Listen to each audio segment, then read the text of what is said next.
Sometimes you are careful about the behavior you offer because you are aware that others are watching your behavior and they hold you to standards. Jerry and Esther receive a box every Saturday from the office, and in the box this Saturday was a speeding ticket for Esther. A camera had taken their picture and a picture of the license plate, which Esther thought she'd blurred sufficiently, but apparently not. In other words, you tend to want to modify your behavior if there are those who are watching and disapproving. And you even tend to watch your words if others are listening who might disapprove. Because many of you, in fact, most of you, have set yourselves into a mindset that you care about what others think about you. You care how they respond. Esther doesn't mind speeding, but she does not want a speeding ticket. Which means speeding doesn't feel like her problem. Getting caught speeding is what feels like the real problem. And so many of you are guiding yourselves based upon the response that you will get from others to your behavior or to your words. And since you don't think that they can hear your thoughts, you don't worry so much about your thoughts. You're more careful about what you do and what you say. Not always. You're getting bolder as you get older. But the older you are, the less you care. Because you come to realize that they're really not all on your side, or most of them, or hardly any of them anyway. But what we're wanting you to come to realize is that you are broadcasting and the universe is responding. And if instead of modifying your behavior or your words or your thoughts to what you think others' responses will be, if instead you are using the guidance system, which is the vibrational awareness between the two vibrational vantage points of you and you, then you will have guidance that you can really count on. And what we mean by that is, before you came into this physical body, you were consciousness. And now you are in this physical body, you still are consciousness. But you are not non-physical consciousness and then physical consciousness. It isn't what you call dead and then alive. You are always non-physical consciousness. And even while you are here in this physical body, it's only a small part of the consciousness that is really you that is participating in this personality that you know as you. It's like there's you and there's you. And the you part of you is the eternal part of you that is gathering and expanding and knowing and loving. It's the best of all that you have lived, collected by that point of view. Some refer to that non-physical part of you as soul. We like to call it source. Some call it God. We like to call it all that is. In other words, this non-physical part of you that is expanding and evolving and becoming the joyful, loving, absolute understanding of worthiness being that you are, that part of you is active and alive within you at all times. And that's what you want to begin paying attention to. We don't want you to guard your words or your behavior because someone in your physical format may approve or disapprove. Although we know how nice it is to be appreciated and approved of. When someone holds you as their object of attention and they are tuned into source energy and in their appreciation as they hold you in that gaze, we know how good that feels to you, and we can understand why you would become addicted to that. It's lovely to be adored. It's lovely to be appreciated. But then they must give you their undivided attention, and they must never find an aspect of you that they disapprove of. Or you feel like a puppet that someone has let go of the string. If you are counting on your feedback from other humans as what guides you, and so many are, and you are killing one another in massive droves as you are disagreeing with the thoughts that you are offering and the behaviors that you are living, if you would, instead of trying to guide yourself in the impossible way, have you ever tried to guide yourself that way? Someone you care about? Maybe it started out as one of your parents or both of them. It's hard if there were two of them because they weren't the same. They wanted different things from you, nearly drove you crazy when you were little. But have you ever had someone who You so want to please them, and you stand on your head. You train yourself into the behavior and even thought processes that they want from you. And they're very good at it, aren't they? They smile or they frown. They hug or they slap. They bless you with benefit or they withhold from you things that you want. In other words, it's pretty easy for someone to train you. Have you ever been trained by someone?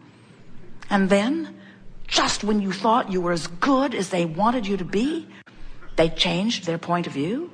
They set up different standards. So the hoops and the jumping just became more and more and more. Have you ever had two people in your life that you were trying to please who were different, who wanted different things from you? So you please that one when that one's around, and that one when that one's around. And oh, please don't ever let them be in the same room at the same time. You find yourself being a schizophrenic. You find yourself shutting down, not showing who that one knows you to be to that one, or who that one knows you to be to that one, because things don't go well when you do that. Have you ever experienced that? Have you ever walked into a room and you can feel that something was going on in there before you got there? That now you're there, they're not talking about it anymore? In other words, you've been going crazy trying to measure yourself against other humans who have different standards about how you should behave. And this is the most interesting part of that. When you change your behavior to please them, you teach them or call them away from their own guidance system too.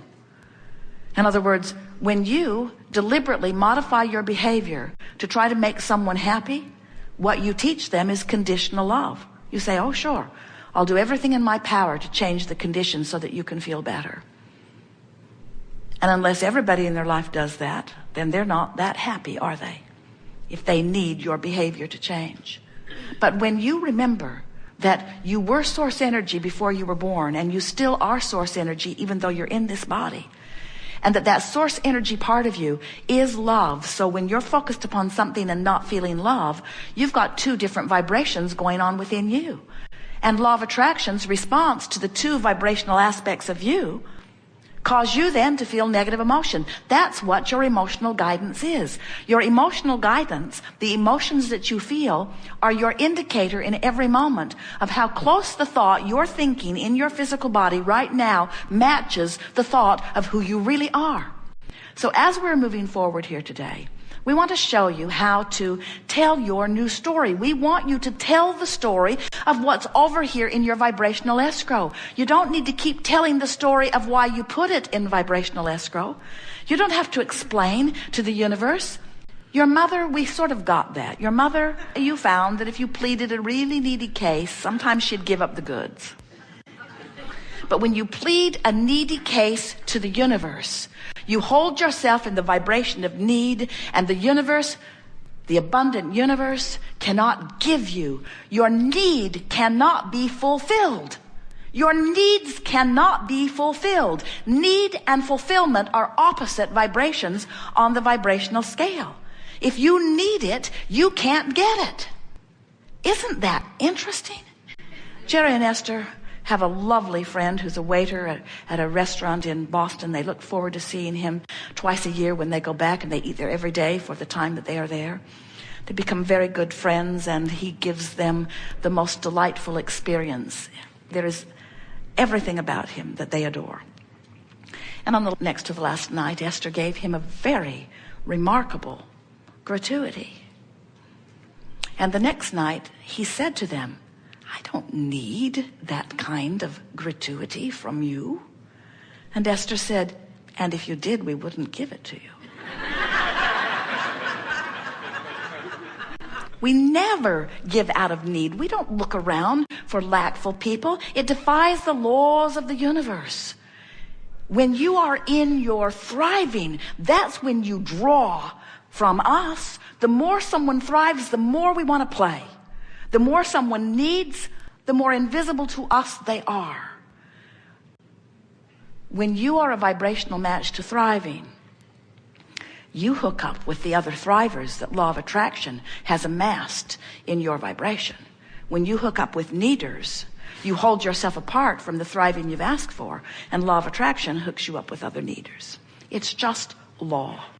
It's just truth. It's just fact. It's just evidence of vibration. So you can play it any way you want. You can tell a needy story. You can tell a prosperous story. And if you're in need, we understand how the needy story comes easier. Those words are easier, and in many cases you've practiced them longer, and you have very funny stories to tell in your needy way. But if you will begin practicing the new story, if you're in need and you tell an angry story instead of a fearful or powerless story, your angry story will serve you, because there's more empowerment in your angry story than there was your needy, powerless story. But after a while, your angry story will not serve you. After a while, a less angry story will serve you better.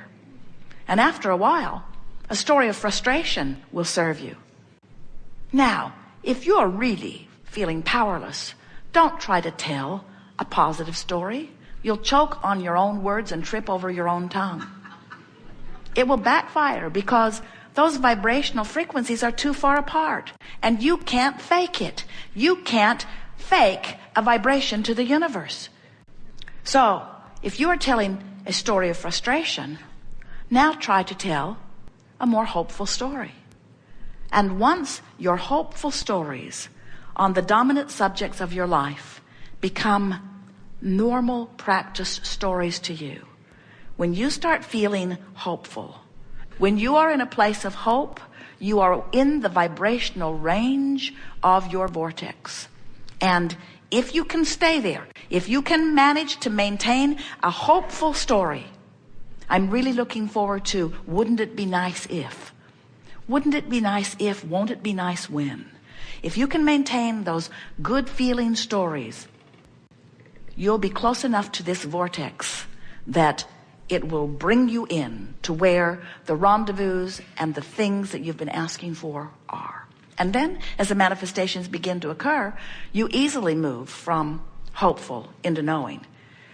Do you need to know something before it will be? No. You just need to be within range so that the universe can show you that it is. In other words, when you believe something, the universe will show it to you again and again. But how can you believe something you doubt? You have to work your way into closer and closer and closer belief. And when you get into the range of belief, the universe will give you the evidence to take you all the way in. And once you begin hanging around in belief on those subjects, you will come to a place of knowing. You will know your power. You will know your value. You will know the well-being of this time-space reality. You will know the well-being of the eternal nature of that which you are. You will know the reason for your being. You will come to remember that you came forth not to fix things that are broken. You came forth to explore the environment, to make things that are better through the clarity of that which you are about. You are focusing mechanisms. You are creative genius. And you create through the stories you tell, through the thoughts you think, through the life you live, through the vibration that you offer. You have control of the vibration you offer because you have control of the thoughts you think. And you have control of the thoughts you think because you have the capacity to tell an improved story no matter what. You got to let go of the idea that you are a documentarian here describing the history of where you live. Many, in their quest for truth, in their quest for knowing what's really going on, they have demanded from you that you tell it like it is. Tell me the truth. Tell it like it is. Tell me where you've been, what you've been doing. Tell me where you are. And we say, don't do it. Don't do it. It will root you to the spot. Tell it like you want it to be. Tell it as it is becoming. Tell it as you've hoped for. Tell it as you've dreamed for. Tell it as it exists in reality, in vibrational escrow. Tell us where you're going. Tell us why you want to go there. Tell us what it will be like when you get there. Train yourself into the vibration that matches who you really are and what you really want. And let life in its real life manifested form reflect it back to you vividly.